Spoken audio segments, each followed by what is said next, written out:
আজকে আফসোসের বিষয়, বাংলাদেশের জমিনে যেই জমিনের মধ্যে ফ্যাসিস্ট নাই, জালেম পালাইছে, জালেমের অনুসারীরাও যারা পালাইছে, এরপরেও এই স্বাধীন সার্বভৌম বাংলাদেশে 24 পরবর্তী বাংলাদেশে, 5ই আগস্ট পরবর্তী বাংলাদেশে আফসোসের বিষয়, কতগুলো মাতাল, কতগুলো মুরতাদকে নারী শিক্ষা, নারী সংস্কার কমিশন হিসাবে দায়িত্ব দিছিল নারীর অধিকার ঠিক করে দেওয়ার জন্য। তাদেরকে তারা কমিশন রিপোর্ট দিছে গত কয়েকদিন আগে, নারীর অধিকার, যে নারী যারা বেশ্যা, নারী যারা পতিতা, তাদেরকে এই সমাজে রাষ্ট্রীয়ভাবে শ্রমিক হিসাবে স্বীকৃতি দিতে হবে।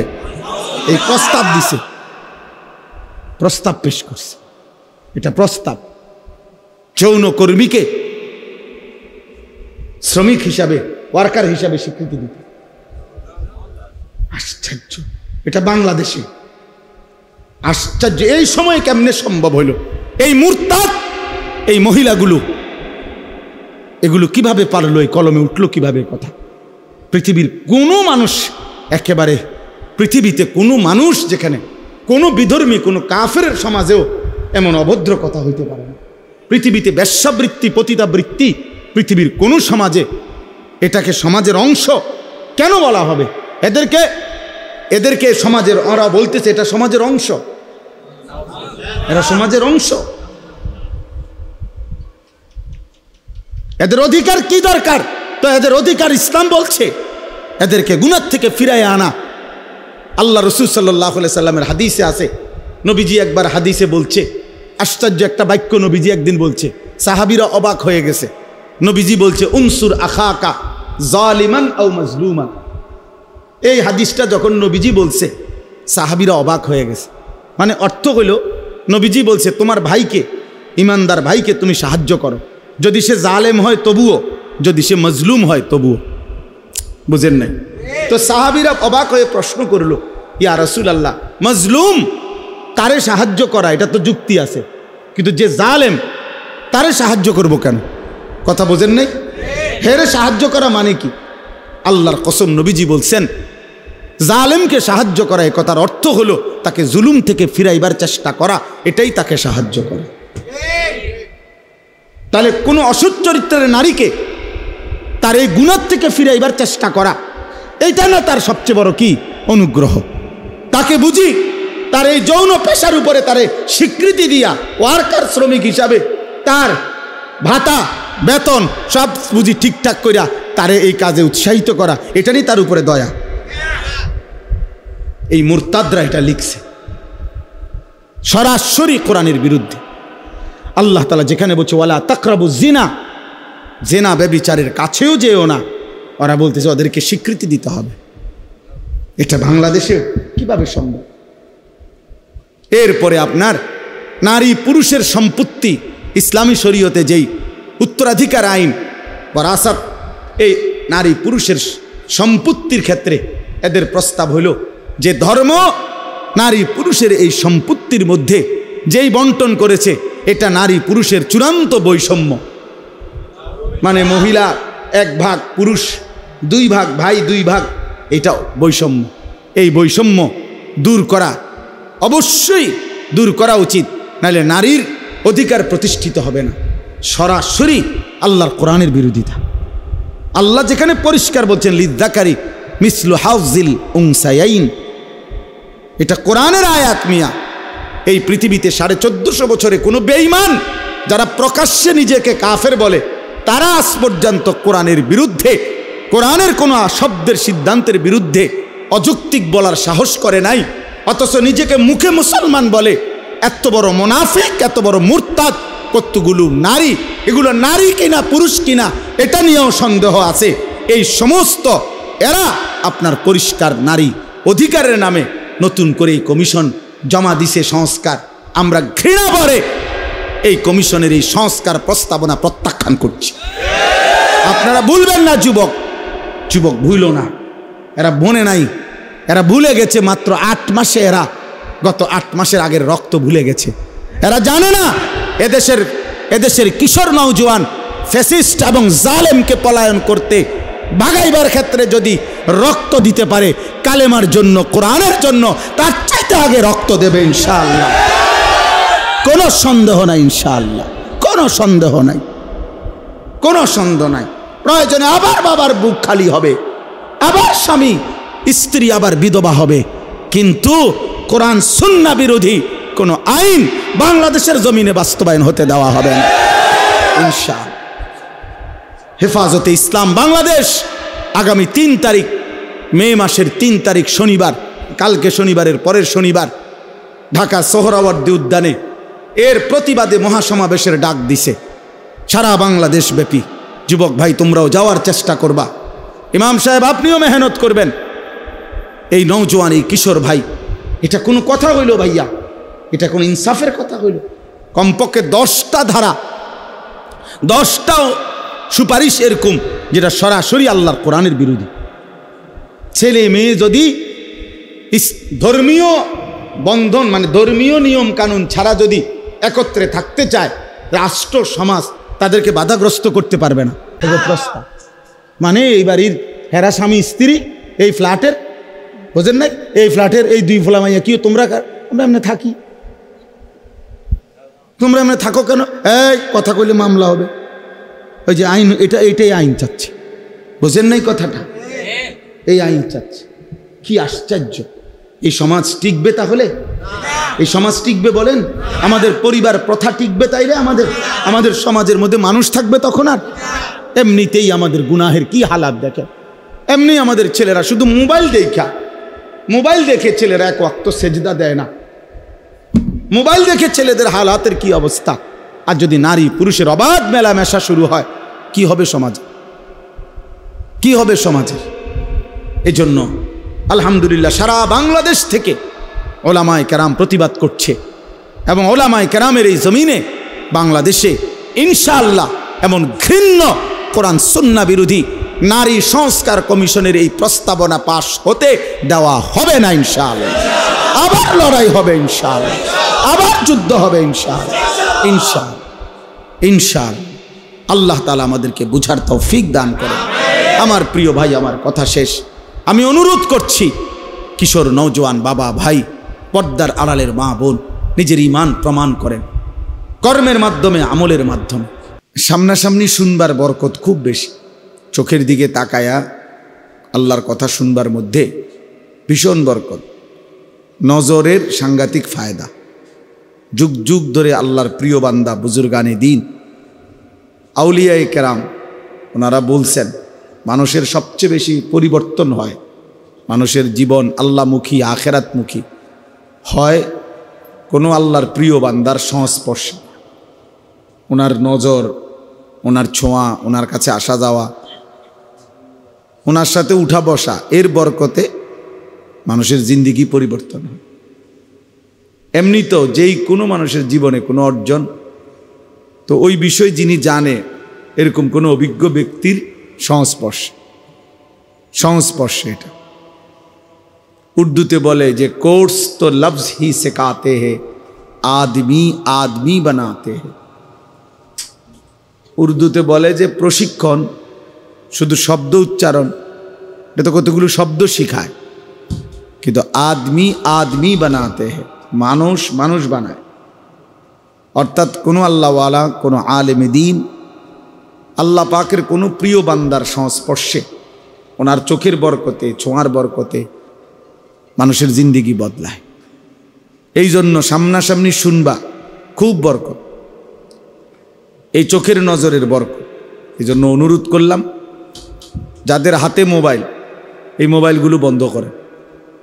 হাতে মোবাইল ধরে রেখে ভিডিও রেকর্ড করবেন না, আমি নিষেধ করলাম। পছন্দ না হলে চলে গেলে ভালো হয়। যার এই কথাটা পছন্দ হয় নাই, প্রিয় ভাই, তুমি চলে গিয়ে ঘুমাইলে ভালো। রাত অনেক হয়েছে, ঘুমাইলে ভালো। ঘুমানোর মধ্যে কোনো দোষও নাই, অপরাধও নাই। আল্লাহ তাআলা ঘুমানোরও তৌফিক দান করে, ঘুমাইলেও ভালো। জি ইনশাআল্লাহ। এই জন্য বললাম, আল্লাহর কথা দিল দিয়ে শুনলে ভালো। কোরআনুল কারীমের মধ্যে আছে, ওয়া ইদা কুরিআল কুরআনু ফাসতামিউ লাহু ওয়া আনসিতু লাআল্লাকুম তুরহামুন। যখন আল্লাহর কোরআন পড়া হয় তখন তোমরা মনোযোগ দিয়ে শোনো এবং চুপ থাকো, সরাসরি আল্লাহর আদেশ। ফাস্তামিউ লাহু ওয়া আনসিতু, তোমরা মনোযোগ দিয়ে শোনো এবং চুপ থাকো। আল্লাহ তাআলা ওয়াদা দিয়েছেন যদি এই দুইটি কাজ করতে পারো তো লাআল্লাকুম তুরহামুন, অবশ্যই তোমাদের উপরে রহমত বর্ষিত হবে। আর তাফসিরের মধ্যে আছে রহমত বর্ষিত হবে মানে হলো যে আল্লাহর কথা মনোযোগ দিয়ে শোনে, চুপ থেকে শোনে, এই রহমত তার উপরে বর্ষিত হয়, মানে আল্লাহ তাকে ওই কোরআন অনুপাতে আমল করার তৌফিক দান করে। এটাই লাআল্লাকুম তুরহামুনের অর্থ। তাহলে এই যে দেখবেন অনেক মানুষ আল্লাহর দ্বীনের কথার উপরে তার আমলের তৌফিক হয় না কেন? চাচাজান আজগা সামনের কাতারে নামাজ পড়ে, 30 বছর 40 বছর সামনের কাতারে বসে নামাজ পড়ে, প্রত্যেক শুক্রবারে জুমার নামাজের বয়ান শোনে, কিন্তু যেই কিসিমের সুরত চলাফেরা এরকমই। তাহলে এমন কেন? এই সুদ খাইতেছে, মিথ্যা বলতেছে, বিড়ি সিগারেট খাইতেছে, গালিগালাজ করতেছে, টেলিভিশন নাচ গান দেখতেছে, নাটক সিনেমা দেখতেছে, অথচ মসজিদে উনি সামনে বসে নামাজ পড়ে। তো উনি এরকম সদরবদর কেন? এমন কেন? মূল কথা হলো কলিজার মধ্যে এটাই, দিলের মধ্যে যদি পরীক্ষা করা হয় তো এটাই পাওয়া যাবে যে তার দিলে আল্লাহর কথার প্রতি কোনো আগ্রহ, কোনো আন্তরিকতা, মানবার কোনো মানসিকতাই মূলত নাই, কোনো মানসিকতাই নেই। এ বসে হয়তো জুরায় মাথা নিচের দিকে নিয়ে রাখে, কাইঠিয়া থায়ে ঠ্যাং হাত, মানে এক ধরনের জান চলে না, বাপ অবহেলা, অলসতা, খামখেয়ালি আল্লাহর কথার প্রতি। এই মানুষগুলোর কি হয় না? জীবনেও পরিবর্তন হয় না। অলসতা অত্যন্ত ভয়ঙ্কর একটি ব্যাধি। হাদিসের মধ্যে আছে আমাদের প্রিয় নবী সাল্লাল্লাহু আলাইহি ওয়াসাল্লাম 5 ওয়াক্ত নামাজের পরে নবীজি সাল্লাল্লাহু আলাইহি ওয়াসাল্লাম কিছু দোয়া করতেন কমন, মানে নিয়মিত প্রত্যেক নামাজের পর। এর মধ্যে এটাও তিনি দোয়া করতেন, আল্লাহুম্মা ইন্নী আউযু বিকা মিনাল আজজি ওয়াল কাসাল, আল্লাহ আমি আপনার নিকট দুর্বলতা, অক্ষমতা এবং অলসতা থেকে পানাহ চাই। এটা নবীজি দোয়া করতেন, নবীজি এটা দোয়া করতেন, অর্থাৎ অলসতা থেকে মুক্তি চাই, নেক কাজে গরিমসি করা, অলসতা করা, এটা থেকে আল্লাহর নবী সাল্লাল্লাহু আলাইহি ওয়াসাল্লাম পানাহ চাইতেন। কোরআন শরীফে আছে ফাইজা ফারাগতা ফানসাব। আমাদের প্রিয় নবী সাল্লাল্লাহু আলাইহি ওয়াসাল্লামকে আল্লাহ তাআলা বলছেন আপনি যখন সারাদিন দ্বীনি কাজ করে রাত্রিবেলা অবসর হবেন, দাওয়াত, তাবলীগ, তালিম, তাজকিয়া, জিহাদ, ইমামত, কত কাজ করতেন নবীজি দিনের বেলা। পুরাটা সময় তিনি মানুষের কল্যাণে, উম্মতের ফিকিরে দ্বীনি কাজ করতেন। তো আল্লাহ তাআলা বলেন যে এই দ্বীনি কাজগুলো থেকে সারাদিন পরিশ্রম করে রাত্রিবেলা আপনি যখন ফারেগ হবেন, অবসর হবেন, তো এবার লম্বা ঘুম দিবেন এরকম না। আল্লাহ বলছে ফাংসাব, অবসর হয়ে রাত্রিবেলা তো পুনরায় আপনি আবার পুনরায় পরিশ্রম করতে শুরু করবেন। কি পরিশ্রম?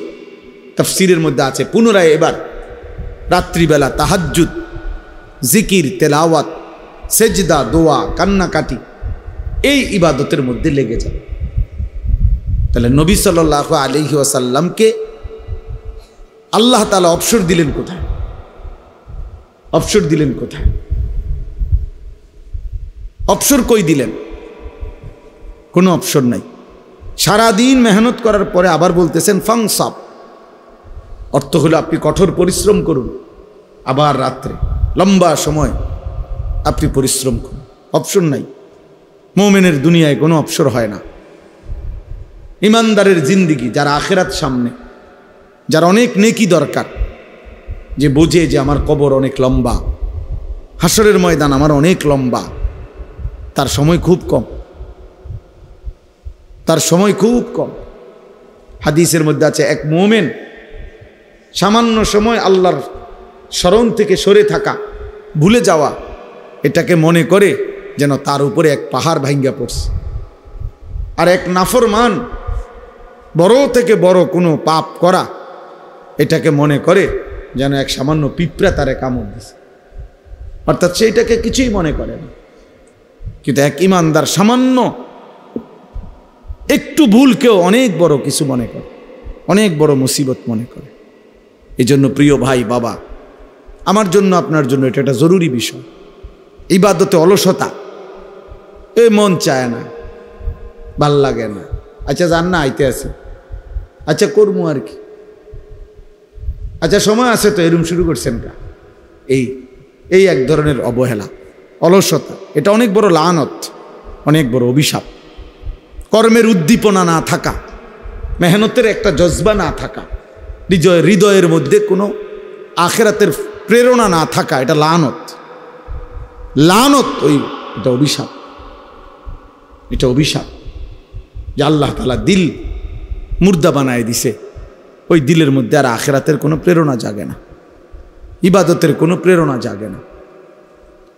কোরআন শরীফে আছে হযরত মুসা আলাইহিস সালাম এবং ওনার ভাই হারুন আলাইহিস সালাম, ওনারা দুইজনই নবী ছিলেন এবং দুইজনকে আল্লাহ তাআলা একসাথে নবী বানাইছেন। এই দুইজনকেই আল্লাহ বলছেন ফেরাউনের কাছে আমার দ্বীনের দাওয়াত, কালেমার দাওয়াত নিয়ে যাও। তো এইটা যে বলছে, এইখানে আল্লাহ একটা কথা বলছে ওনাগরে, ইদহাবা ইলা ফিরাউন, তোমরা দুইজন ফেরাউনের কাছে যাও, ওয়ালা তানিয়া ফি যিকরি। এইটার অর্থ হইল সাবধান, শুনে রাখো, নবীদেরকে বলতেছে আমি আল্লাহর স্মরণ, আমার জিকির করতে অলসতা করো না, অলসতা করবা না আমার স্মরণে, আমার ইবাদত। অর্থাৎ একবার বলছি, দুইবার বলছি, 10 বার বলছি, 50 বার বলছি, শুনে না, হ্যাঁ আর হইতো না, আরে বাদ দাও তার কথা, অসিব্য, এটা হইতো না, না আল্লাহ বলছে সাবধান, এইটা বলা যাবে না, কোনো রকমের অলসতা করা যাবে না, অলসতা করা যাবে না, বরং বলতেই থাকো, বলতেই থাকো, বলতেই থাকো, আল্লাহর বান্দাকে বলতেই থাকো, বলতেই থাকো। এই জন্য দোস্ত, অলসতা, অবহেলা অনেক বড় অভিশাপ। কোরআনুল কারীমে আছে আল্লাহ তাআলা আমাদের নবী সাল্লাল্লাহু আলাইহি ওয়াসাল্লামকে বলছেন, নবীজিকে বলছেন সরাসরি, ওয়ালা তাকুম মিনাল গাফিলিন, প্রিয় বন্ধু আমার, আপনি গাফেলদের অন্তর্ভুক্ত হবেন না। এইমাত্র মাওলানা বলতেছিল এই আয়াত যে আল্লাহ তাআলা বলছে 3 শ্রেণীর মানুষকে অনুসরণ করবেন না। আমি এই উজু করতে করতে কদ্দুর শুনছি, আমার এটা তবিয়ত, আলহামদুলিল্লাহ, চেষ্টা করি যে তোমার লোক কথাও কইছি, হে কি কইছে এটাও শুনছি, সেইটা বলছে এখন, ওয়ালা তুতি মান আগফালনা কলবাহু আন যিকরিনা ওয়াত্তাবা হাওয়াহু ওয়া কানা আমরুহু ফুরুতা। সূরা কাহফের আয়াত। আল্লাহ তাআলা বলেন, হে নবী, 3টি বদ অভ্যাস যার, আপনি তার অনুসরণ করবেন না, তার সাথে চলবেন না, তার সঙ্গী হবেন না, এই ফালতু লোক। 1 নাম্বার হলো যার অন্তর আমি আল্লাহর স্মরণ থেকে গাফেল। 3 ঘন্টা তার লগে চললেন, 8 ঘন্টা তার লগে একসাথে উঠা বসা করলেন, নাফরমানের মুখ দিয়ে একটা বার আল্লাহর নাম আসলো না, এটা ফালতু লোক, একদম ফালতু বেটা। লাখ লাখ যুবক তোদেরকে শেষ করে দিছে বেটা, ওই অসভ্য বন্ধু নামের শয়তান। 10 ঘন্টা যেই নাফরমানের সাথে চলার পরেও ওই হাইওয়ানের মুখ দিয়ে একটা বার আল্লাহর নাম বের হয়। এরই মাঝে জোহরের আজান চলে গেছে, আসরের আজান চলে গেছে, মাগরিবের আজান হয়ে গেছে, এশার আজান হয়ে গেছে। বেঈমান একটাবার বলেও না, কিরে তুইও মুসলমান আমিও মুসলমান, নামাজ পড়তি না? এত বড় অসভ্যের সাথে চলতে নাই, এত বড় অসভ্যের সাথে চলতে নাই। যার অন্তর আল্লাহর স্মরণ থেকে গাফেল, যার কলিজায় আল্লাহর স্মরণ আছে, তার জবান দিয়া এমনিতেই আল্লাহর নাম বের হয়। আমাদের খতিব সাহেব বর্তমান জাতীয় মসজিদ বাইতুল মুকাররমের যিনি খতিব, সারা পৃথিবী বিখ্যাত আলেম। ওই আমরা তো যারা ওয়াইজ বক্তা তারা তো মানুষে এগুলার রেডিমেড টাইটেল বানায়, আন্তর্জাতিক খ্যাতি সম্পন্ন মুফাসসিরে কোরআন, যমুনা ব্রিজ, তারপরে ভৈরবের ফুল, সিমেন্টের বস্তা। কইতে কইতে হুজুর কই, বক্তা কই, টাইটেল কই, উড়ে এলাইছে আর সোজা কথা। এগুলো অধিকাংশই ধোঁকা, কিন্তু উনি বাস্তবিক অর্থেই পৃথিবী বিখ্যাত আলেম। আমার বাংলাদেশ ওনাকে যে পরিমাণ চিনে, বিশ্বাস করেন গোটা আরব তার চাইতে 100 গুণ বেশি ওনাকে চেনে। উনি আরবের সমস্ত আলেমদের কাছে সমাদৃত একজন আলেম। আরবের ইউনিভার্সিটিতে ওনার কিতাব, লিখিত আরবি কিতাব পড়ানো হয়, মোতালা হয়, গবেষণা হয়। এই বর্তমান যিনি খতিব সাহেব, এই সহজ সরল এই মানুষটা আমাদের কুমিল্লার গর্ব, মনোহরগঞ্জের সন্তান। আলহামদুলিল্লাহ, আলহামদুলিল্লাহ। এমন সোনার মানুষ, এমন আলোকিত মানুষ। তো এরকম বরকতময় একজন ব্যক্তিত্ব তিনি হযরত মাওলানা আব্দুল মালেক সাহেব। অনেকবার নিজের জীবনে এই কথাটা, যে আমি যে কথার প্রসঙ্গে বলতেছিলাম,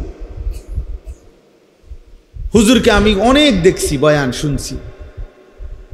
এই মনে করেন বসে আমি কুমিল্লা খিদমা হসপিটালে হুজুরকে দেখছি, ওয়াজ ছাড়াও এমনি, মানে ওনার আব্বা অসুস্থ ছিলেন, উনিও বড় আলেম ছিলেন।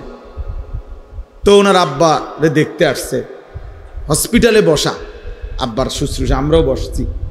আবার মাহফিলে দেখছি, ওয়াজে দেখছি, ওনার এক দবিয়ত দেখছি যে কথা বলতেছে বলতেছে, স্বাভাবিক কথা হোক আর ওয়াজ হোক, হঠাৎ 4 মিনিট 5 মিনিট 3 মিনিট পর পর একটু থেমে যায়, টাইমে আবার নিজে নিজে বলে লা ইলাহা ইল্লাল্লাহ, লা ইলাহা ইল্লাল্লাহ। 2-3 বার লা ইলাহা ইল্লাল্লাহ পরে আবার ওয়াজ করে। মনে হয় যেন এইটা দিয়ে উনি নিঃশ্বাস ফেলে, জিকির দিয়ে দম ফেলে, জিকির দিয়ে। হ্যাঁ, আমি বহুবার দেখছি এটা, বহুবার, যে ফাঁকে ফাঁকে হঠাৎ কথা বলতেছে কোন এক প্রসঙ্গ, কিন্তু মাঝখানে থাইমা গেছে, ব্রেক দিয়ে ফেলছে, দিয়েই কি করে কালেমা পড়ে, কয়েকবার পরে আবার কথা বলে। আবার হসপিটালেও দেখছি এটা। ওই সময় তো ওয়াজ করে না, মানে ওনার আব্বারে দেখতে আসছে, এইখানেও এই তবিয়ত। তাহলে 24 ঘন্টা যার জিন্দিগি আল্লাহ তাআলার জিকির মোহাব্বত তার কলিজার মধ্যে, আল্লাহ তাআলা বলছেন তার সাথে চলবে। ওয়াত্তাবা হাওয়াহু, যে তার মনের চাহিদার অনুসরণ করে, তার মনে যা চায় তাই করে, তাই চলে, আল্লাহ বলেন এমন নাফরমানের সাথে চলবেন না, এটা একদম ফালতু লোক। ওয়া কানা আমরুহু ফুরুতা, আর যার প্রত্যেক কাজই সীমা লঙ্ঘন, যাই করে আল্লাহর নাফরমানি শুধু করে না, বরং সীমা লঙ্ঘন করে। চুরি ডাকাতি, সিনা ব্যভিচার, মদ জুয়া, সুদ ঘুষ হারামের উপরে অহংকার করে, সীমা লঙ্ঘন করে, অতিরঞ্জিত করে, কোন রকমের লজ্জা শরমের বালাই নাই, লজ্জা শরমের বালাই নাই। আমার বাপ বহু গুনাহ বহু পাপ তো আগে এক সময় ছিল, সব সময় ছিল, কিন্তু মানুষের মধ্যে কিছুটা লজ্জিত একটা ভাব ছিল। আজ ছেলেদের অসভ্যতা, মেয়েদের বেহায়াপনা, মনে হয় না এদের কোনো মা আছে, বাবা আছে, এদের কোনো সমাজ আছে। এরা মহল্লার কাউকে কোনো পরোয়া করে, কাউকে কোনো ন্যূনতম সম্মান করে, একটু হলেও সামান্য লজ্জিত বিব্রত হয় এমনও নাই। এমন লাখ লাখ ছেলে পেলের চলাফেরা দেখলে বুঝাই যায় তার কোনো মা নাই, বাপ নাই, পরিবার নাই, সমাজ নাই, তার কোনো আল্লাহ নাই, খোদা নাই, রাসূল নাই, কিচ্ছু নাই, কিচ্ছু নাই। এক জানোয়ারের জিন্দিগি লালন পালন করছে, নিজের মতো চুল, নিজের মতো চেহারা, নিজের মতো খায়, নিজের মতো ঘুমায়, যেখানে সেখানে পেশাব করতেছে। এটা কি রাস্তার কিনার, মানুষ দেখতেছে কি মনে করবে? নারী দেখতেছে, ছবি দেখতেছে, মোবাইল টিপতেছে, আড্ডা দিতেছে, রাস্তার পাশে কার মেয়ে নিয়ে গল্প করতেছে, হাসি ঠাট্টা ছবি উঠাইতেছে। এদিক দিয়ে সিএনজি যায়, গাড়ি যায়, মাইক্রো যায়, মানুষ দেখে, কিন্তু বেহায়া জানোয়ারের এক বিন্দুও লজ্জিত কোনো অনুভূতিও নাই। মানুষের কাতার থেকে বের হয়ে গেছে, ইনসানের কাতার থেকে বের হয়ে গেছে, নিজেকে পশুত্বের চাইতেও নিম্ন স্তরে নিয়ে গেছে। এজন্য দোস্ত, আমি যে কথা শুরু করছিলাম, আল্লাহর কথা মনোযোগ দিয়ে শুনতে হয়।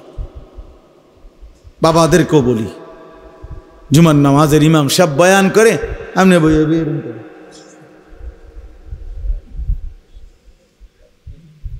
এরকম জিমা বইয়া বইয়া জিমা বড়শি দিয়া মাছ ধরে। আগের দিনে যে বড়শি দিয়া মাছ ধরতো, মাছের ইটা একবার নিচের দিকে যায় আবার ওড়ে, এরকম বসে বসে মাছ ধরে। এবার এই সমস্ত গাফেল মানুষ, এদের জীবনের পরিবর্তন হয় না। ওই যেমন আছে এমন, বয়স হয়ে গেছে 200 বছর, অন বিড়ি খায় বইয়া, বুড়া বাঁকা হইয়া গেছে, এরপরও বিড়ি, এরপরও কথা কইলে আগ করলে গালি ছাড়া কথা বাইরে না। হ্যাঁ, টেলিভিশন না দেখলে রাতের ঘুম হয় না, অথচ বয়স হয়ে গেছে। হায়া হবে কখন, লজ্জা হবে কখন? আল্লাহর নবী সাল্লাল্লাহু আলাইহি ওয়াসাল্লাম বলেন, 1.25 লক্ষ নবীদের, সমস্ত নবীদের আমলে আসমানি এই সিদ্ধান্ত আল্লাহ পাকের পক্ষ থেকে, সব নবীদের আমলে এই ওয়াহি ছিল। মানে এই কথাটা যেটা আমি কইতেছি, নবীজি সাল্লাল্লাহু আলাইহি ওয়াসাল্লাম বলছে, আল্লাহ তাআলা সমস্ত নবীদের আমলে এই কথাটার ওয়াহি ছিল। এটা এই সিদ্ধান্ত ছিল যে ইজা লাম তাস্তাহি ফাসনা মা শিতা। এই কথাইটা সকল আসমানি ওয়াহিতে, সব যুগের কথা এটা, যে যার হায়া নাই সে যা ইচ্ছা তাই করে, যার লজ্জা নাই, যার লজ্জা নাই। নিজে যেহেতু লুঙ্গি দিয়া মুখ ডাক্কা লাইছে, এবার নিজে নিজে আমি কাউরে দেখি না। আরে তুই তো দেখোস না, কিন্তু মানুষ তো তোর নিচটা দেখে না, হেতে আমি কাউরে দেখি না। আরে তোমার তুই দেখোস না, এটা তো আমিও বুঝছি, কিন্তু মানুষে যে দেখে, মানুষে দেখলে কি, আমি তো দেখি না কেউ। নিজে কি ডাইকা লাইছে, বুঝেন নাই কথাটা? লুঙ্গি আলগি দিয়ে মুখ ডাইকা লাইছে। এবার নিচটা মানুষ দেখলে কি, মানুষে দেখলে মানুষে, আমি তো দেখি না। আল্লাহ আমাদেরকে বুঝ দান করেন। প্রিয় ভাই, একজন হলে একজনই বুঝতে শেখো ভাইয়া। আত্মসম্মান, আত্মমর্যাদা বোধ অনেক বড় নিয়ামত। আত্ম উপলব্ধি এই ইসলাহি মাহফিলের মূল মাকসাদ। নিজের বিবেককে জাগানো, ইসলাহে নফস। ইসলাহি মাহফিল মানে ইসলাহে নফস, নফসের ইসলাহ, আমার মনের চাহিদার সংশোধন, আমার মনের চাহিদার নফসের চাহিদা, মনের চাহিদা, যা মন চায় তাই করা। এটা মুসলমান বলে না বাস, এর মানুষও বলে না, খোদার কসম এর মানুষ বলে না। কোরআনুল কারীম বলছে যে মনের ইচ্ছা মতো চলে সে জানোয়ার, আনআম, চতুষ্পদ জন্তু, অথবা তার চাইতে নিকৃষ্ট। বালহুম আদাল্লু সাবিলা, মনের ইচ্ছা মতো চলেছে। কোরআন তাকে মানুষ বলে নাই, মুসলমান তো দূরে থাক। মনের ইচ্ছা মতো চলার কোনো সুযোগ নেই। ইসলাহি মাহফিল মানে ইসলাহে নফস, নফসের সংশোধন।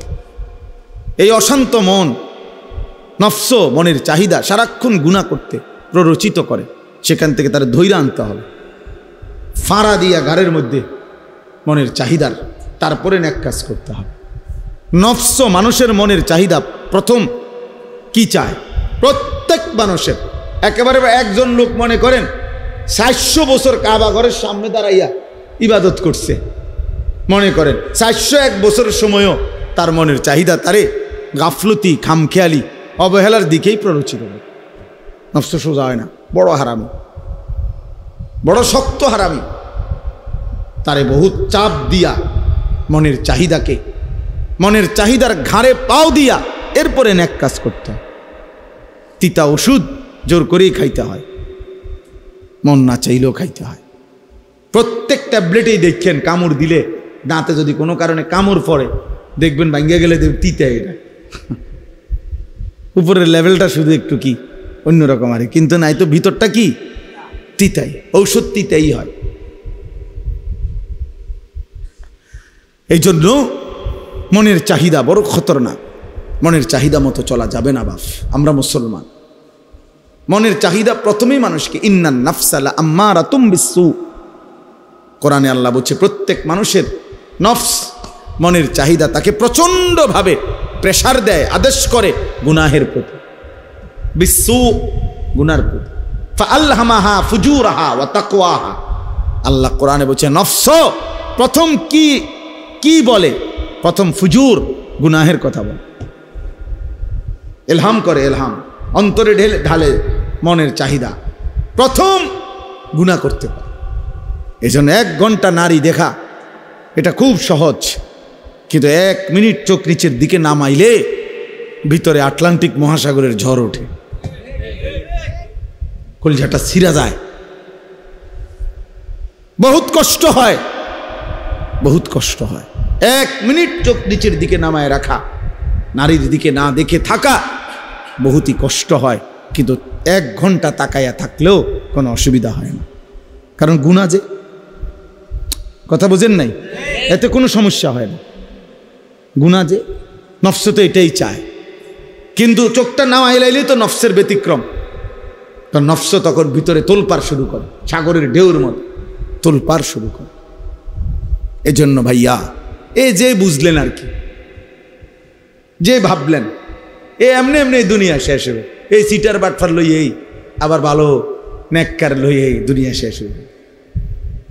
সব একসাথে বাটফার হবে না, সব একসাথে ইমানদারও হবে না, বুঝেন নাই? এর নাম দুনিয়া, ভালো মন্দ এর নাম দুনিয়া। সব ভালো জান্নাত, সব মন্দ জাহান্নাম। আর ভালো মন্দ এর নাম কি? দুনিয়া। দুনিয়া এই নিয়েই চলবে, এর মাঝখান দিয়ে আমাদের বাঁচতে হবে, এর মাঝখান দিয়ে বাঁচতে হবে। এই সমাজে অসভ্যতা চলবেই, এই সমাজে নোংরামি চলবেই, এই চারিদিকে জিনা, ব্যভিচার, মদ, জুয়া, বেহায়াপনা, বেপরদিকি চলবেই।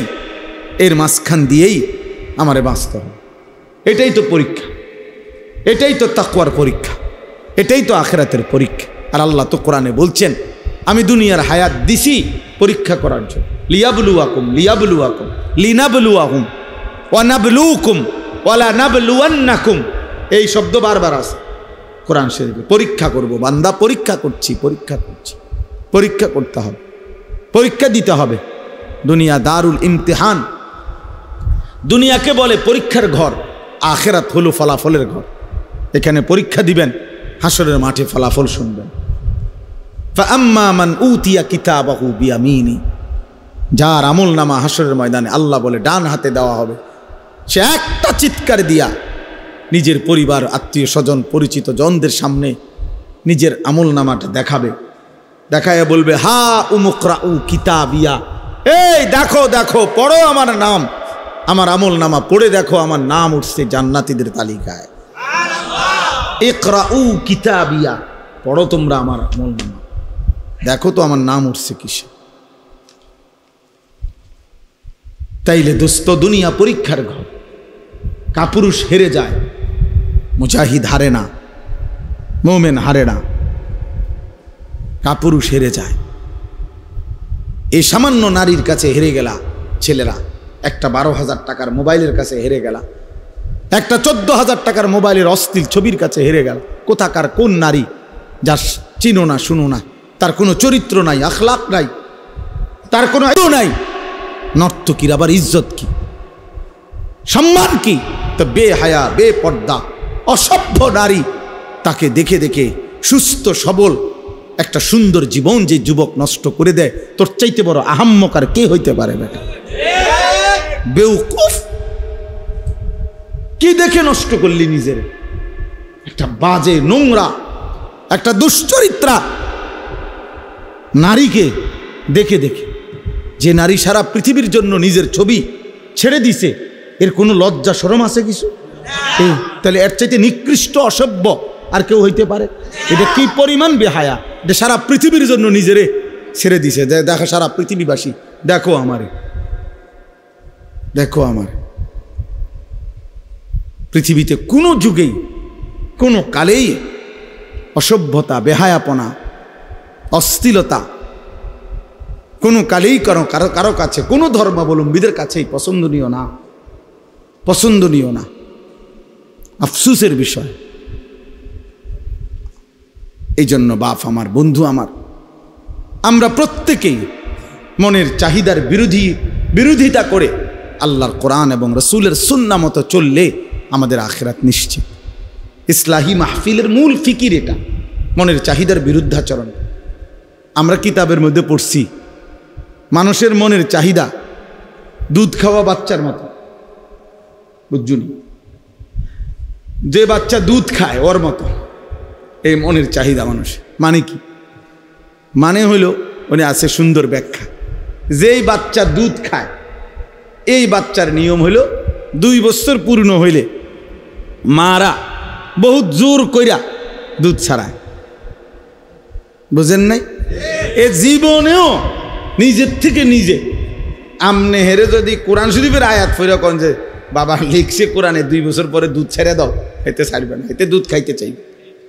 মায়ের বুকের দুধ সে ছাড়তে চায় না, তারে জোর করে মহিলারা, প্রত্যেক মহিলারা, যে সমস্ত মায়েরা বাচ্চাকে দুধ খাওয়ায় 2 বছর পূর্ণ হলে মায়েরা অনেক কষ্ট কইরা থাপড়াইয়া মায়েরা ফিরাইয়া কান্দে, ঘন্টার পর ঘন্টা বাচ্চা কান্দে, কিন্তু এরপরও তারে দুধ ছাড়ায়। মানে এইটা মা যদি কষ্ট করে দুধ না ছাড়ায়, তাতে তারে যদি ছেড়ে দেয় এমনি এটার উপরে যে নিজে নিজে ছেড়ে দিব, তাইলে এতে দুধ খাওয়া ছাড়বে না, আরো বড় হইলেও ছাড়বে না, মায়ের বুকের দুধ ছাড়বে না। তো এইটারে বলে আর কি বুজুর্গরা যে মানুষের মনের চাহিদাটাও এই দুধের বাচ্চার মতো, অর্থাৎ জোর করে যদি আপনি মনের চাহিদা না সারান, তা আপনি যদি ছাইরা দেন, তো এই মনের চাহিদা আপনার জাহান্নামে নিয়া তারপরে থামবে, জাহান্নামে পৌঁছাইয়া যাও। নফস তোমার জাহান্নামে পৌঁছাই দিবে দোস্ত। একজন নারী দেখে তুমি থেমে যাবে না, না, এবার দেখতেই থাকবা, দেখতেই থাকবা, দেখতেই। এই জন্য নেশাখোর মদখোর যারা, গোটা সাগর যদি মদ বানায়া দেয় হারামখোরের, এরপরও তৃপ্তি হয় না। দেখেন কি যারা মদখোর, নেশাখোর, গাঁজাখোর, ফুট্টাখোর, বাবাখোর, ডাইলখোর, হারামখোর, এগুলো লানত তার উপরে। আল্লাহ রসুল বলছে মুদমিনু খামরিন, যে নেশাখোর তার জন্য জান্নাত হারাম, হারাম, তার জন্য জান্নাত হারাম। নবীজি বলছে শবে বরাতের রাতে, যে রাতে আল্লাহ তাআলা কোটি কোটি বান্দাকে মাফ করে দেয়, সেই পবিত্র বরকতময় রাতেও এই নেশাখোরকে আল্লাহ মাফ করে না, মাফ করে। এর জন্য যুবক, 1 ফোঁটা নেশার সাথে যদি কারো সম্পর্ক থাকে, রহম করো নিজের উপরে, ছেড়ে দাও। বলে 1-2 ফোঁটায় কিচ্ছু হবে না, না, খোদার কসম 1 ফোঁটাও হারাম। কুল্লু মা আসকারা ফাকালিলুহু ওয়া কাসীরুহু হারাম। নবীজি সাল্লাল্লাহু আলাইহি সাল্লামের হাদিস, যা নেশা তৈরি করে তা সামান্যও হারাম, বেশিও হারাম। পেশাবের 1 ফোঁটা খেয়ে দেখো, পায়খানার 1 ফোঁটা, এক সামান্য পায়খানা খেয়ে দাও, সামান্যই তো এটা।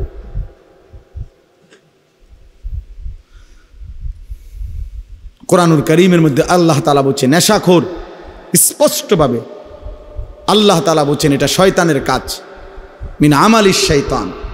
আর শয়তান তোমাদেরকে কি চায়? মদ এবং জুয়ার মাধ্যমে আইয়ুকিয়া বাইনাকুমুল আদাওয়াতা ওয়াল বাগদা, শত্রুতা বিদ্বেষ তৈরি করে। ওয়ায়াসুদ্দুকুম আন যিকরিল্লাহ, আল্লাহর স্মরণ থেকে সরিয়ে রাখে মদ, জুয়া। ওয়া আনিস সালাহ, এবং 5 ওয়াক্ত নামাজ থেকে ফিরিয়ে রাখে।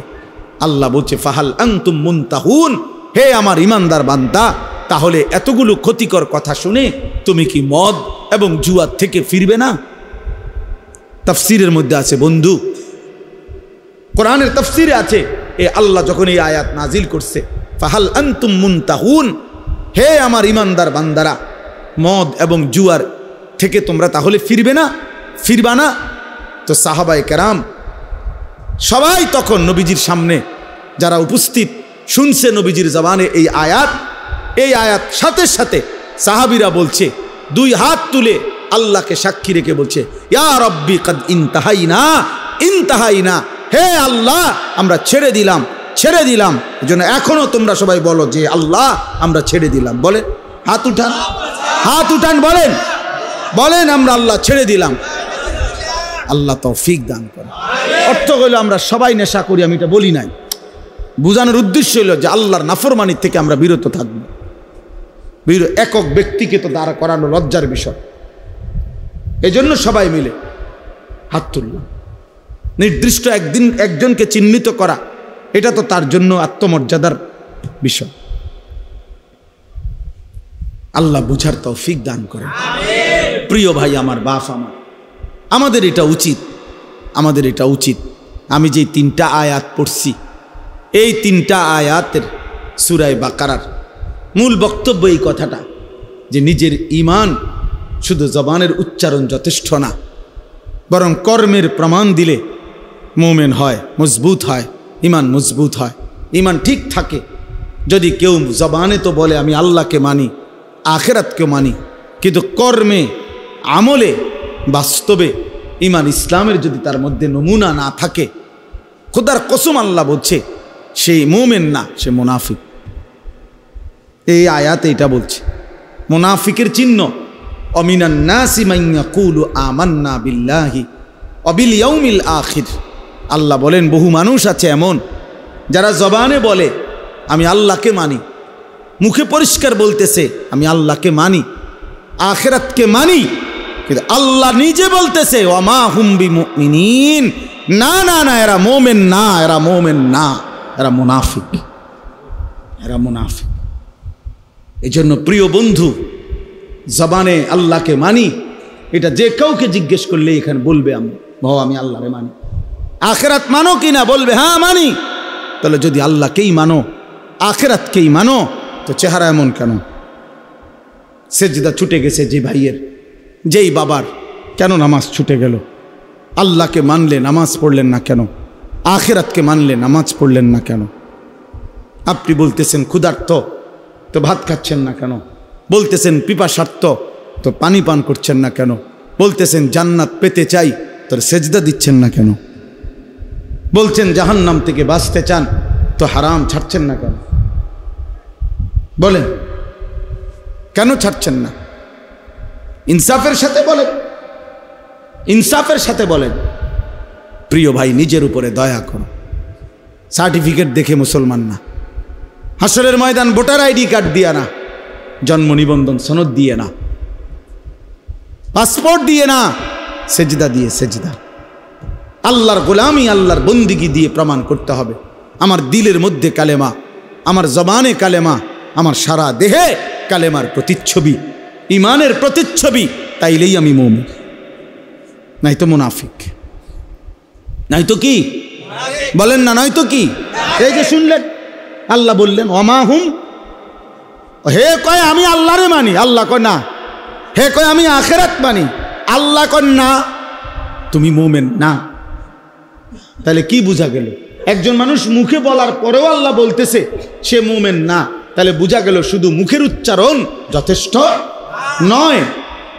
এটা বাদ না, মুখে উচ্চারণ করতে হবে না এটা না, মানে মুখের উচ্চারণই শুধু কি নয়, যথেষ্ট নয়।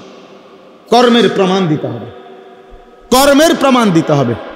আমলের ঘাটতি মুনাফিকের চিহ্ন, আমলের অলসতা মুনাফিকের চিহ্ন, মুনাফিকের চিহ্ন। কোরআনুল কারীম থেকে আমি শুনাই বাবা, কোরআন আল্লাহ স্পষ্ট বলছে, সূরা তাওবার মধ্যে আছে মুনাফিক কেমন, কারা, আল্লাহ পরিষ্কার বলছে ওয়ালা ইয়াতুনাস সালাতা ইল্লা ওয়াহুম কুসালা। আল্লাহ বলে মুনাফিক তারা যারা নামাজে আসে না, আর যদি আসেও অলস ভাবে। প্রথমত নামাজেই আসে না, দ্বিতীয়ত যাও কুদ্দুরা আসে তাও জান চলে না, অলস। কুসালা মানে অলস। এই যে অলসতার কথা একটু আগে কইছি, অলসতা ইমানের কাজে, আমলের কাজে খোদার কসম সরাসরি মুনাফিকের চিহ্ন।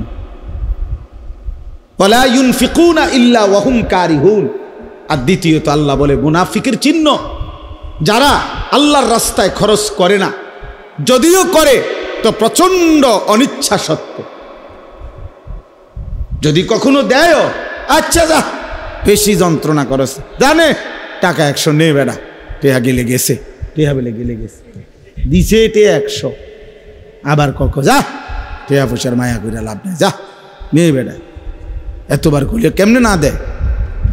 অনেক সময় বলে না যে এতবার কইলে কেমনে না দেয় বেড়া, বারবার ঘুরিয়ে আইয়ে যা দিলাম দিলাম। এটা কি দান হইল? লান তানালুল বিররা হাত্তা তুনফিকু মিম্মা তুহিব্বুন। এক সাহাবী শুধু কেবল মসজিদে নববীতে খেজুর দান করছে গরিব সাহাবীদের জন্য। খেজুরের যে ছড়া, এই খেজুরের কলার ছড়ার ছড়ির মতো খেজুরের ছড়ি, এইটার মধ্যে কিছু খেজুর আছিল একটু ফসা, এই আর কিচ্ছু না। এই কদ্দুর অপরাধ আল্লাহ তাআলা কোরআন আয়াত নাজিল করছে, সবচেয়ে প্রিয়টা দান না করলে সেই দানের বিনিময়ে আল্লাহ কখনোই কোনো নেকি দিবে না। কি পরিমাণ সাহাবায়ে কেরামের সংশোধন খোদ আল্লাহ করছে। এক সুতা 19-20 হয়েছে, তা জিব্রাইল যেন সাইয়ার হয়েছে। ব্যাপারটা বুঝছো না? এরকম বহু আয়াত, এটা ভয়ের ব্যাপার। হযরত আবু বকর সিদ্দিক, ওমরে ফারুক নবীজির সামনে একবার জীবনে আওয়াজ একটু ভারী করে লাইছে, উঁচা একটা কথার তর্ক করতে গিয়ে জোরে কথা কয়ে ফেলছে। আল্লাহ তাআলা আস্তা সূরা নাজিল করে বলছে, সাবধান। কিতা ঘটনা? কিতা কার সামনে কথা বড় করলা? এই কার সামনে কথা বড় করলা? সরাসরি আবু বকর ওমরের মতো সাহাবীকে বলছে, শোনো, বেখেয়ালিতে এমন ভুল করো না যে ভুলের কারণে হতে পারে সারা জিন্দেগীর আমল একসাথে শেষ হয়ে যাবে। আন তাহবাতা আমালুকুম ওয়া আনতুম লা তাশউরুন, অথচ টেরও পাইবেন। সেই পর শেষ পর্যন্ত হযরত আবু বকর সিদ্দিক রাদিয়াল্লাহু তাআলা কিছুদিন এত আস্তে কথা বলতেন যে নবীজি আবার ডাককে আনতে হইতো, আবার কও কিতা কইছো বুঝি না। আর ওমর অজরে কাঁদতেছিলেন, ওমর শুধু কাঁদতেই ছিলেন, কথাই বলা বন্ধ করে দিছেন। আল্লাহ নবী জিজ্ঞাসা করলেন, ওমর কথা বলো না কেন? বলতেছি, ইয়া রাসূলুল্লাহ, আমার আওয়াজ কোনোভাবেই ছোট করতে আমি পারি না, আমার আওয়াজটাই বড় হয়ে যায়। আল্লাহ তো আমার জিন্দিগির আমল বরবাদ করে দিবে কইছে, আপনার সামনে যদি কথার আওয়াজ বেড়ে যায়। কি পরিমাণ ফিকির করছে দোস্ত। সাহাবায়ে কেরাম এমনিতে হইছে। আখিরাত এত মামুলি মনে করে ফেলছেন আপনারা, আখিরাত মামুলি। আমি অনেক সময় বলি, বাপ এ সুরে সুরে তারে তারে তালে তালে শুনছেন নবী সুপারিশ করবে, আর আপনারা নিশ্চিন্ত হয়ে গেছেন নবী তো সুপারিশ করবে। আমিও তো কই নবী সুপারিশ করবে, 1000 বার করবে, 1 লক্ষ বার করবে, 1 কোটি বার করবে, এটা সত্য, 100 সত্য। কিন্তু নবীজি সাল্লাল্লাহু আলাইহি ওয়াসাল্লাম তিনি এটা বলছেন কিনা যে উম্মত, মৃত্যু পর্যন্ত তুমি গুনার উপরে, নাফরমানির উপরে, অসভ্যতার উপরে, হারামের উপরে তুমি মজবুত করে টিকে থাকো, আমি সুপারিশ করে তোমারে জান্নাত দেব। এই তো নবী বলছে না? একজন মানুষ বলেন, কারো বিবেকে বলে এটা? তো আপনি কি ভাবছেন? সুপারিশ মানে কি? মামুর বাড়ি। সুপারিশ মানে মামুর বাড়ি। আপনি বিড়ি খাইতে খাইতে কবরে যাইবেন, আর নবীজি আপনারে বেহেশত দিয়া ফেরেশতারে কবে, যা চাচারে বুট মুড়ি দাও। না না, তামসায় তো মনে করছে বেহেশতটা। সুপারিশটার কোনো নিয়ম কানুন নাই। হাউজে কাউসারের পানি কিতা? পানির বোতল, 15 টাকা পানির বোতল। হ্যাঁ, হাউজে কাউসারের পানি মামুলি মনে করছেন, যেটার কোনো নিয়ম কানুন নাই। আপনি গেলেই দিয়ে দিব বালতি দিয়ে আপনারে। আফসোসের ব্যাপার। ধোকা খাবেন না, ধোকা খাবেন না, ধোকা খাবেন না। শতভাগ সুন্নত করে, শতভাগ আমল করে, শতভাগ আল্লাহর কসম বাবা, আপনি আমার দলভুক্ত হওয়ার দরকার নাই। আমি কোনো দল নিয়ে আসি নাই, আমি কোনো পার্টি নিয়ে আসি নাই, আমি কোনো দরবার নিয়ে আসি নাই, আমি আপনারে মুরিদ বানাইতে আসি নাই, আমি আপনারে আখিরাতের কথা বলতে আসছি না। অতএব কোনোভাবে সাবধান মুসলমান, সাবধান। রাসূলুল্লাহ সাল্লাল্লাহু আলাইহি ওয়াসাল্লামের অনুসরণবিহীন, সুন্নাত মানাবিহীন নবীজির ভালোবাসা দাবি করা, এটা ধোঁকা আর প্রতারণা ছাড়া আর কিচ্ছু না, কিচ্ছু না। ধোঁকা দিবেনও না, ধোঁকা খাবেনও না, কাউকে ধোঁকা দিয়েন না, ধোঁকা দিয়েন না। হালাল হারামের কোনো মিশ্রণ নাই, পার্থক্য নাই, কোনো অনুভূতি নাই। আমনে নবীর আশেক, নবীর এশক, আর আমরা চিরা খাই, আমরা ভাত খাই না, আমরা বুঝি না। আমনে হুদা ভাত খান, কাজে ঝগড়ার দরকার নেই আমার। আমি ঝগড়া একটা মানুষও না, আমার ঝগড়া পছন্দও না, আপনিও বেঁচে যান আমিও বাইচা যাই। কথা বলেন না কেন? বাইচা যাই ভাইয়া, আখেরাতে বেঁচে যাই। চলো, মালিকের ধরা বড় শক্ত ধরা। এই ঠেলাঠেলি ধাক্কা ধাক্কি এখানেই মানাবে। আখেরাত বড় মারাত্মক বিষয়। আখেরাত বড় ভয়ের জায়গা। আল ফাজাউল আকবার, আল্লাহ কোরআনে বলছে সবচেয়ে বড় ভীতিকর জায়গা হাসরের মাঠ। হাসরের মাঠ, হাসরের মাঠ। ১৬ লক্ষ আম্বিয়া দিন রাত কেঁদেছেন হাসরের মাঠের ভয়ে। লক্ষ লক্ষ সাহাবায়ে কেরাম কেঁদেছেন রাত দিন হাসরের মাঠের ভয়ে। সারা পৃথিবীর সমস্ত আউলিয়ায়ে কেরাম দিনে রাতে চোখের পানি ফেলে কাঁদছেন। কি কারণে? যে নামাজ ফিরে ভুল করছে এই কারণে কান্দে নাকি? রোজা রেখে অপরাধ করছে এই জন্য কাঁদছে? হাসরের মাঠের ভয়ে কাঁদছে। নাহলে কান্দে কেন ওনারা? উনি তো নামাজ পড়ছেই, উনি কাঁদবো কিত্ত তাহলে? উনি তো রোজা রাখছেই, উনি কান্দে কা? উনি তো দান সৎকা করছেই। কথা বোঝেন নাই আমার? উনি কাঁদে কেন? কাঁদে হাসরের মাঠের ভয়ে। হাসরের মাঠের ভয়ে যাহা যদি আল্লাহ প্রত্যাখ্যান করে, যদি আল্লাহ গ্রহণ না করে, যদি আল্লাহর কাছে কবুল না হয় তো কি হবে? যদি নবীর দরবার থেকে ফেরেশতা বলে তাড়িয়ে দেয়, আর নবীজি যদি বলে সহকান সহকান, দূর হ উম্মত, কি হবে আমার? কে দিবে আমাকে আশ্রয়? কে করবে আমার জন্য সুপারিশ? কোরআন শরীফে আছে, আল্লাহ বলছেন শতভাগ দিন মানে যারা আল্লাহর রাস্তায় খরচ করে, যারা, খোদার কসম কোরআন শরীফে আছে তাদের বৈশিষ্ট্য হলো অকুলুবুহুম ওয়াজিলাতুন।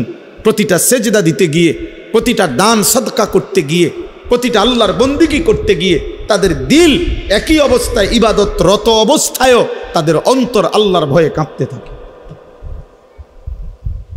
আল্লাহর ভয়ে কাঁপতে থাকে। আমরা খাম খেয়ালি করে, খাম খেয়াল বিড়ি খাইতে খাইতে কয় বেটা নবীর আসে। পাগলামি করেন মিয়া, কেন পাগলামি করবেন মিয়া? কথায় কথায় গালি দেন মিয়া, আবার কোন নবীজিরা আসে মিয়া? কার সাথে খামখেয়ালি করেন মিয়া? আখেরাত কি খামখেয়ালির জায়গা মিয়া? যে মস্কারি করেন, ঠাট্টা মস্কারি। আমনের বিচার আমি নি করবো, আমার বিচার আপনি নি করবেন। কথা বলেন না কেন? তাইলে আমরা আমি আপনার একটা বুঝ দিয়ে লাইলাম, আপনি আমার একটা বুঝ দিয়ে লাইলেন, এটি কি রং তামাশা? হ্যাঁ, তো আখেরাত আজকে ছেলেরা তোমরা বুঝতেই আছো না। কত ছেলে তোমরা, আরে বাবা সুস্থ সবল মানুষ, তোমরা টোটালি একটা ওয়াক্ত নামাজ পড়ো না। মুসলমানের ঘরে জন্ম নিয়ে এত বড় জানোয়ার হইলা কেমনে? এত বড় পশু হইলা কেমনে? আল্লাহকে সেজদা না করে থাকো কেমনে বেটা? কেমনে নবীর উম্মত পরিচয় দিবা? হাসরের ময়দানে দাঁড়াইবা কেমনে দোস্ত? আমি প্রতিদিন বলি, প্রত্যেক দিন বলি যে এই হাতের অঙ্গ প্রত্যঙ্গ শরীরে দেখেন দুনিয়াবি উপার্জনের কাজে, দুনিয়ার উপার্জনের কাজে সব অঙ্গ ব্যবহার হয়, এই পাও, হাত, চোখ। কিন্তু খেয়াল করে দেখেন দুনিয়ার কোনো আয় রোজগারের কাজে এই কপাল ব্যবহার হয় না। এই কপাল যেটা, এটা দিয়ে কিতা করে? পয়সা কামানোর কোনো কাম আছে এটা দিয়ে? উপার্জনের কোনো কাজে কপাল ব্যবহার হয়নি, ব্যবহার হয়। হাত পাও ব্যবহার হয়, দিল দিমাগ বুদ্ধি বিবেচনা বের হয়, ব্যবহার হয়। কিন্তু কপাল দুনিয়াবি কোনো কাজে ব্যবহার হয় না যুবক। খোদার কসম, তাহলে আল্লাহ কপাল কেন দিলেন? আল্লাহর কসম, রব্বে কাবার কসম, কপাল আল্লাহ শুধু বানাইছেনই সেজদার জন্য। এই জন্য সেজদা কাকে বলে ইমাম? ওয়াদউল জাবহাতে আলাল আরদ। সেজদার আরবি সংজ্ঞা কি? সেজদার সংজ্ঞাই এটা যে জমিনের মধ্যে কপাল রাখা। বুঝেন নাই কথাটা? তাহলে কপাল আল্লাহ বানাইছেন কি জন্য? বলো যুবক, বলো কেন বানাইছেন? তাহলে অতএব যেই কপাল সেজদা দেয় না, তোর সেই কপালের উপরে আমি থুতু মারলাম, থুতু মারলাম, থুতু মারলাম তোর কপালে। থু, তোর কপালে থু, থুতু মারি তোর কপালে। তোর এই কপালে লানত, লানত তোর কপালে, লানত তোর কপালে। কেন সেজদা দিবি না? নাফরমান, তুই মুসলমানের বাচ্চা না? তুই এক মার দুধ খাস নাই? কেন সেজদা দিবি না? নাফরমান, নামাজ পড়বি না কেন? সমস্যা কোথায়? তোরে কামড়াইছে কি? কোন শয়তানে কামড়াইছে তোরে? নামাজ পড়বি না কেন বেটা? কোন শয়তানে কামড়াইছে? সারা পৃথিবীর উলঙ্গ নারী নর্তকী দেখে কি কাম হয়েছে? কি তার শরীরের কোনো 2 পয়সার ফায়দা হয়েছে?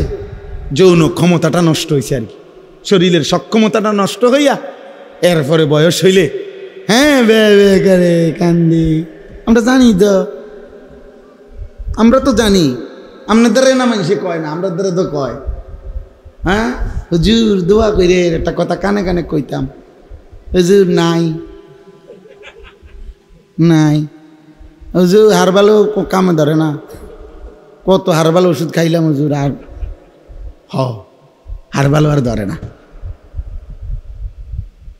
আমি ইচ্ছা করে বলছি আমার ছেলেদের ফেরানো দরকার, এই জন্য বললাম। আখেরাত তো বরবাদ হবেই হবে, দুনিয়াও বরবাদ হবে।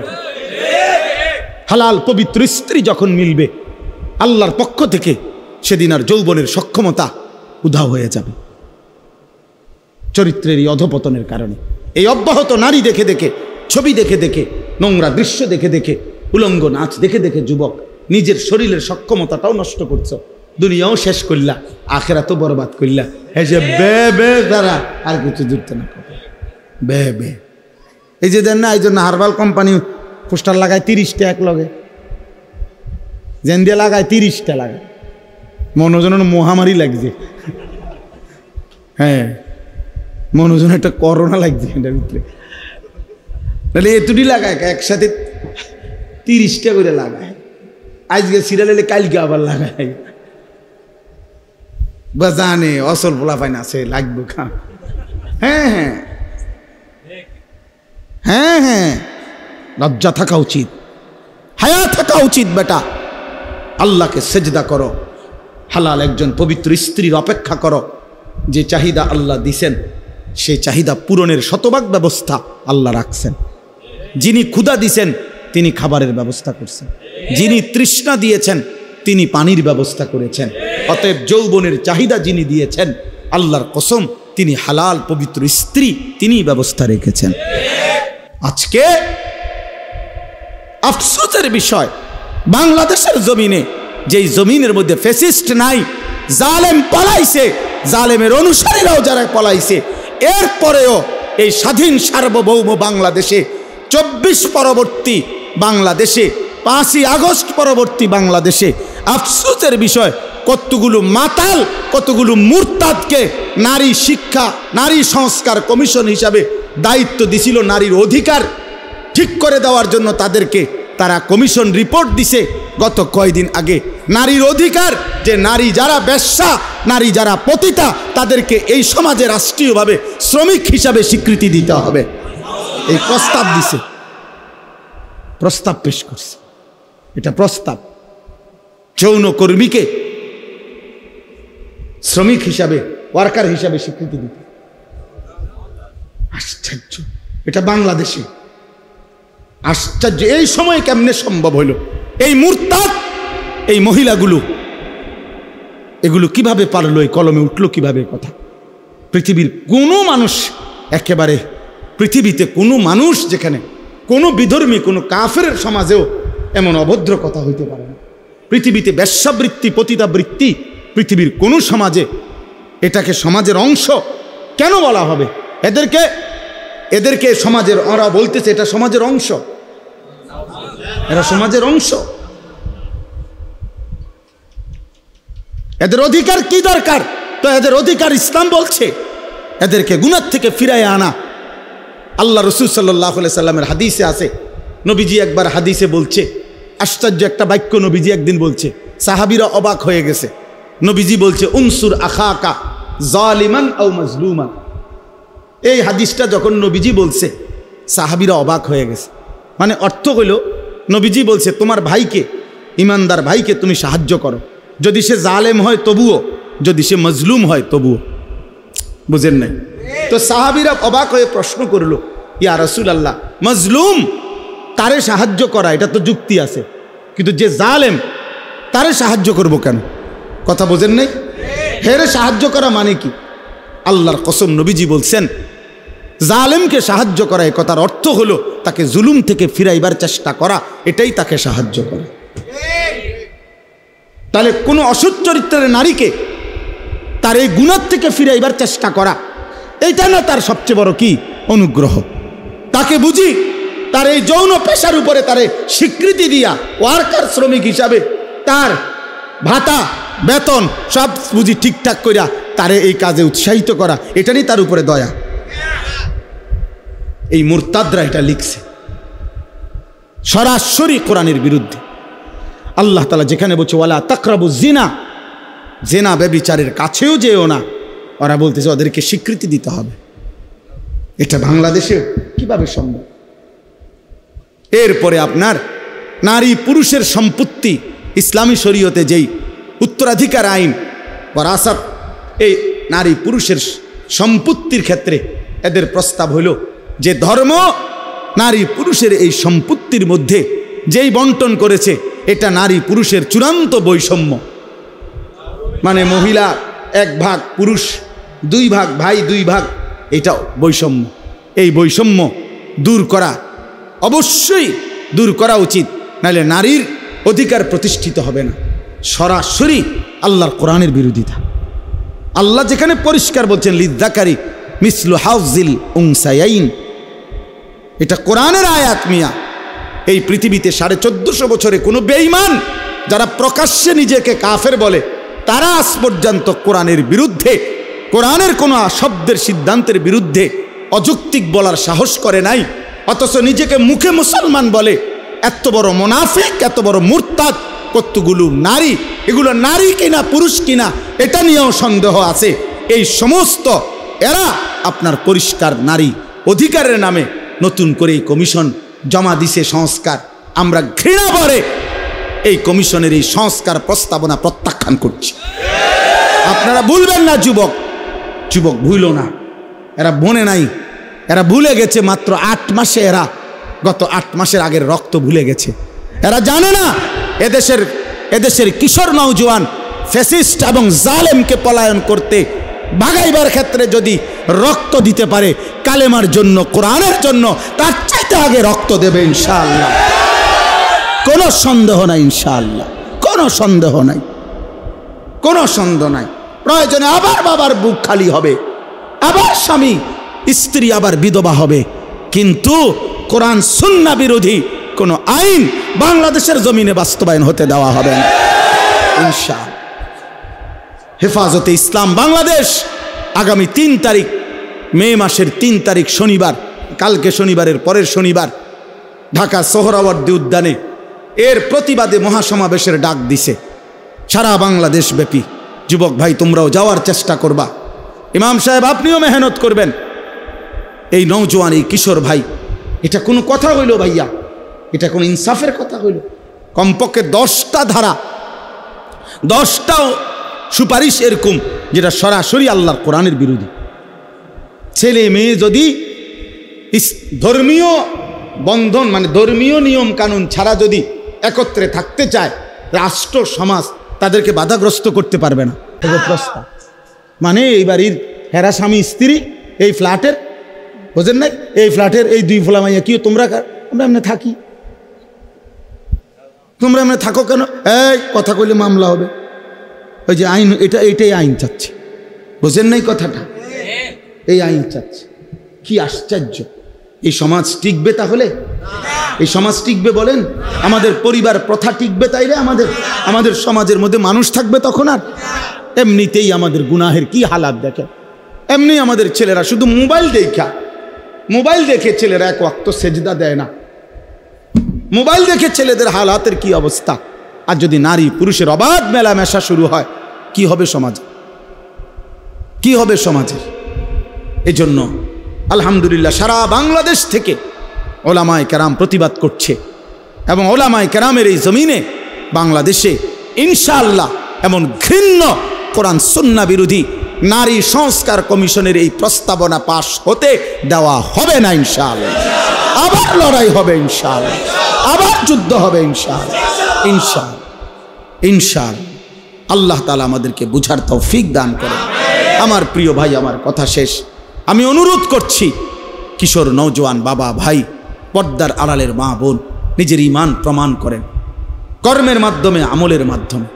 ওই যে বললাম, এটাই বললাম, আল্লাহ তাআলা বলছেন যে মুনাফিক সে অলসভাবে নামাজ পড়ে, যে মুনাফিক সে অনিচ্ছা সত্ত্বে দান করে। তাইলে আল্লাহর ইবাদতের মধ্যে ঘাটতি করা, কমতি করা, আমলের মধ্যে, এটা মুনাফিকের চিহ্ন। কিসের চিহ্ন এটা? আল্লাহ তাআলা আমাদেরকে মুনাফিকি হওয়া থেকে হেফাজত করেন। আমার বন্ধু, এক জাররা ইমানের অভাবে অনন্তকাল চিরস্থায়ী জাহান্নামের আগুনে পুড়তে হবে। যদি ইমান একটু কমপক্ষে এক জাররা ইমানও যদি না নিতে পারি, ইমান হারা মানুষ অনন্তকালের জন্য জাহান্নামী হবে। কোরআন শরীফে আছে, দুনিয়ার জান্নাতি দুনিয়ার বন্ধুদেরকে যারা জাহান্নামী হয়েছে পরিচিত, তাদেরকে দেখবে জাহান্নামী, দেখা ডাক দিয়ে বলবে, দোস্ত ওয়ালাউলা নি'মাতু রাব্বি লাকুনতু মিনাল মুহদারিন, আল্লাহ যদি দয়া না করতো রে, আজ তো হয়তো আমিও তোর সাথে থাকতাম। এরপরে বলবে, বন্ধু আফামা নাহনু বিমাইয়িতিন, প্রিয় বন্ধু শোনো, আর কোনো দিন তোমারও মৃত্যু হবে না, আমারও মৃত্যু হবে না। অতএব বুঝত রে, তোর জাহান্নামের দুঃখ আর শেষ হবে না, আমার জান্নাতের সুখও আর শেষ হবে না। আমরা দুনিয়ায় যেমন বলি, আচ্ছা দেখুন তা নাহলে 2-4 মাস মাতবরি করো রে, কয়দিন আর কি, আমরা এমন বলি না? তো এটা আখেরাতে না, আখেরাতে জান্নাত অনন্তকাল, জাহান্নাম, জান্নাতের সুখও কোনোদিন শেষ হবে না, জাহান্নামের দুঃখও কোনোদিন শেষ হবে না। এজন্য প্রিয় ভাই, একজন বক্তা আনছে, কতক্ষণ ওয়াজ করছে, শিক্ষার দিছে, ভালোই লাগছে, এটা যেন না হয়। আমার অনেক কষ্ট হয় ভাইয়া, রাত নাই, দিন নাই, সকাল নাই, দুপুর নাই, ঘুরতে থাকি, দৌড়তে থাকি, বলতে থাকি। আল্লাহ আল্লাহ আমাদেরকে মাফ করে দেন। আমরা সবাই ইনশাআল্লাহ কিশোর যুবক ভাই, আগামী দিনে ইসলামের জন্য অনেক বড় কোরবানি দিতে হবে, জানো না ভাইয়া? ফিলিস্তিন ইসরায়েলের এই যুদ্ধ, গাজার মুসলমানের এই রক্ত, 9 বছরের এক বাচ্চা, তোমার পত্রিকায় ছবি দিছে, 9 বছরের একটা ছেলে ফিলিস্তিনি, সে পৃথিবীবাসীর কাছে জানতে চাইছে, তার 2টা হাত উড়ে গেছে বোমার আঘাতে। সে জানতে চাইছে, পৃথিবীবাসী বলো, আমার বয়স মাত্র 9 বছর, 9 বছরে আমি আমার 2 হাত হারাইলাম, আমার আগামী জিন্দিগি আমি বাঁচবো কেমনে, চলবো কেমন? এইভাবে আহাজারি করতেছে মজলুম। প্রিয় ভাই, তোমার ছোট ভাই যদি এটা বলে যে ভাই আমার 2টা হাত উড়ে গেছে, আমি এখন চলবো কিভাবে, তখন তোমার দায়িত্ব হলো তুমি তোমার ছোট ভাইকে বলবা, ভাইয়া, ছোট ভাই সরো, আমার মোবাইল টিফার, আমি নারী দেখবো, ছবি দেখব, আমি উলঙ্গ নাচই দেখব, আমি আল্লাহকে কোনো সেজদা দেব না। এটাই তো ইনসাফ, ঠিক না? তো দেখো, ঠিক আছে ভাই, যারা নামাজ পড়ো না, যারা সেজদা দাও না, তোমার মুসলমান মায়ের এই করুণ পরিণতি, বোনের, ভাইয়ের, বাবার, ওয়াল মুস্তাদাফিনা মিনার রিজালি ওয়ান নিসাই ওয়াল বিলদান আল্লাযীনা ইয়াকুলুনা রাব্বানা আখরিজনা মিন হাযিহিল ক্বরিয়াতিজ যালিমি আহলুহা। দুর্বল, অসহায় নারী, শিশু, বৃদ্ধ চিৎকার করছে আর বলছে, আল্লাহ জালেমের জমিন থেকে আমাদেরকে বের করে নেন। এমন কঠিন মুহূর্তেও যাদের কপালে একটা সেজদা দিতে মন চায় না। আহারে যুবক, আমার বড় আফসোস হয় তোর জীবনে, কেমনে পারলি? এত মুসলমানের উপরে এত বড় জুলুম অত্যাচারের পরেও যে যুবক মোবাইলে নারী ছবি দেখতে আসে, তে কিটা আসলে তার কলজাটা কি? তার আসলে কলজাই নাই, পাথর। সে ওই মানুষের কোনো কাতারে পড়ে না। আল্লাহ আমাদেরকে বুঝ দান করেন। অতএব আমাদের প্রতিবেশী, জম্মু কাশ্মীরের মধ্যে একজন হিন্দু মারা গেছে সন্ত্রাসীদের আঘাতে, সেইটার সুষ্ঠু তদন্ত করবে, সেইটা বাদ দিয়া ভারত পাকিস্তানের সাথে সরাসরি যুদ্ধের ঘোষণা দিয়ে দিছে। যুদ্ধের প্রস্তুতি দমাদম চলছে, মানে শুধু লাগিয়া যায় অবস্থা। ভারতে ওয়াকফ বিল পাশ করে সংসদে, ভারত তো প্রায় কমপক্ষে 200 কিলোমিটার, ঠিক না? উনি বুঝেননি ভারত কত বড়, বিশাল ব্যাপার, বিশাল বড় ভারত। এই ভারতের যত সম্পত্তি আছে সম্পত্তির মধ্যে তৃতীয় বৃহৎ সম্পত্তি হলো মুসলমানদের ওয়াকফ সম্পত্তি। বুঝছো নি? পুরা ইন্ডিয়ার মধ্যে তৃতীয় বৃহৎ সম্পদ হলো জমি হলো মুসলমানদের ওয়াকফ সম্পত্তি। মানে ওয়াকফ বুঝেন না? মসজিদ মাদ্রাসায় যে মানুষ কি করে, জমি ওয়াকফ করে না, এই ওয়াকফ। এই সমস্ত ওয়াকফ সম্পত্তি মুসলমানদের, এগুলোকে কুক্ষিগত ছিনিয়ে নেওয়ার জন্য ভারতের সংসদে পরিকল্পিতভাবে ওয়াকফ বিল পাশ করা হয়েছে। পাশ করে কৌশল করে ষড়যন্ত্র করছে। এটাকে কেন্দ্র করে প্রতিদিন সেখানে মিছিল বিক্ষোভ হচ্ছে মুসলমানদের, এবং বেঈমানরা জুলুম করছে, মসজিদ মাদ্রাসা সিলগালা করে বন্ধ করে দিচ্ছে। এই জন্য বন্ধু মনে রাখো বাপ, ও 1000 মাইল দূরের ফিলিস্তিন আজীবন মার খাবে, আর রোহিঙ্গা আজীবন নির্যাতিত হবে, কাশ্মীর আজীবন নির্যাতিত হবে, আর তুমি মৃত্যু পর্যন্ত কেবল বয়ে বয়ে মোবাইলে টিপবা আর নারী দেখবার ছবি দেখবা, আর আপনারা বাপে শুধু মরণ পর্যন্ত বিড়ি খাইবেন আর বন খাইবেন, এই রঙে জিন্দিগি পার করে লাইবেন। এমন নাও হইতে পারে, এই সুখ নাও থাকতে পারে, এই সুখ নাও থাকতে পারে। প্রতিবেশী সাইরেন বাজাইতেছে,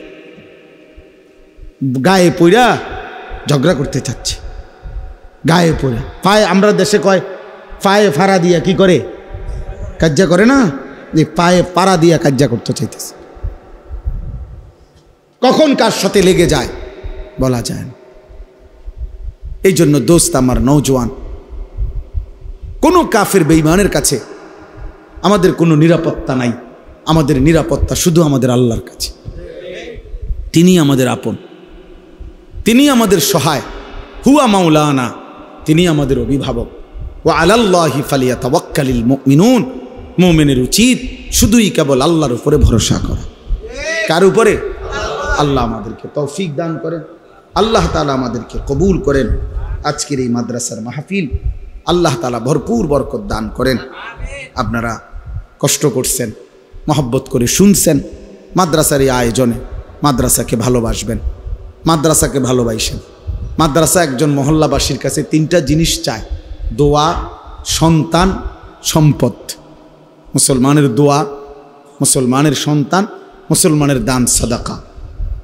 এই 3 জিনিস যে ব্যক্তি মাদ্রাসার সাথে সম্পৃক্ত রাখে, মাদ্রাসার জন্য দোয়াও করলাম, আমার কিংবা কারো সন্তান আমি পড়তে ব্যবস্থা করে দিলাম, কিছু দান সদকাও করলাম।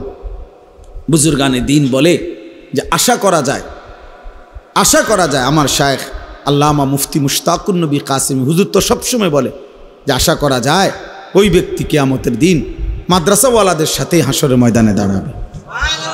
এই জন্য আপনারা এই মাদ্রাসাকে ভালোবাসবেন ইনশাআল্লাহ।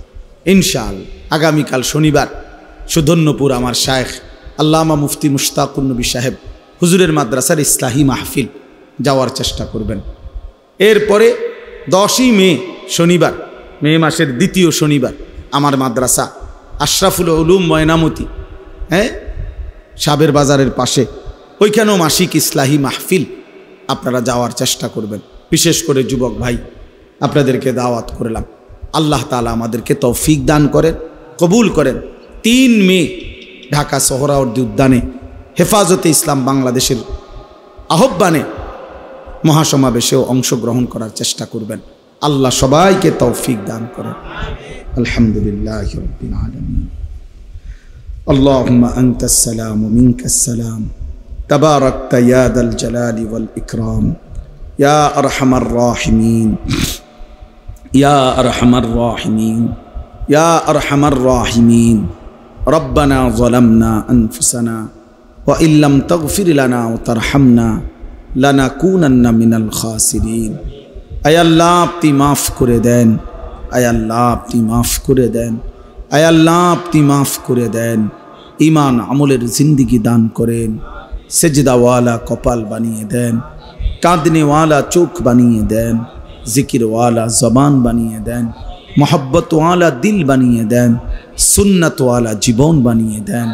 আল্লাহ সমস্ত কবরবাসীদেরকে মাফ করে দেন, কিয়ামত পর্যন্ত কবরের আযাব মাফ করে দেন, কবরগুলোকে জান্নাতের টুকরা বানিয়ে দেন। আল্লাহ অসুস্থ বিমারি যারা শিফা করে দেন, প্রত্যেকের কামাই রুজিতে হালাল বরকত দান করেন। আল্লাহ আল মদিনা এই মাদ্রাসা কবুল করে নেন, কবুল করে নেন, কবুল করে নেন। আপনার গায়েবের খাজানা থেকে মাদ্রাসার সব জরুরত আপনি পূরণ করে দেন। ছাত্র মিলায় দেন, ওস্তাদ মিলায় দেন, মহল্লাবাসীর দিল মাদ্রাসার প্রতি মদিনার আনসারদের মতো বানিয়ে দেন। আল্লাহ আপনি কবুল করেন। আপনি চাইলে সব হবে, আপনি না চাইলে কিছুই হবে না মাওলা। আপনার দয়া হলেই সব হয়েই যাবে মাওলা। আল্লাহ আপনি কবুল করেন। অসুস্থ বিমারীদেরকে শিফা করে দেন। প্রত্যেকের নেক মাকসাদ আপনি পূরণ করে দেন। এই মাহফিলখানা কবুল করে নেন। আগামী দিনেও আয়োজন করার তৌফিক দান করেন। আল্লাহ আমাদের মাদ্রাসার ইসলাহি মজলিস, সুধন্যপুরের ইসলাহি মজলিসও আপনি কবুল করেন।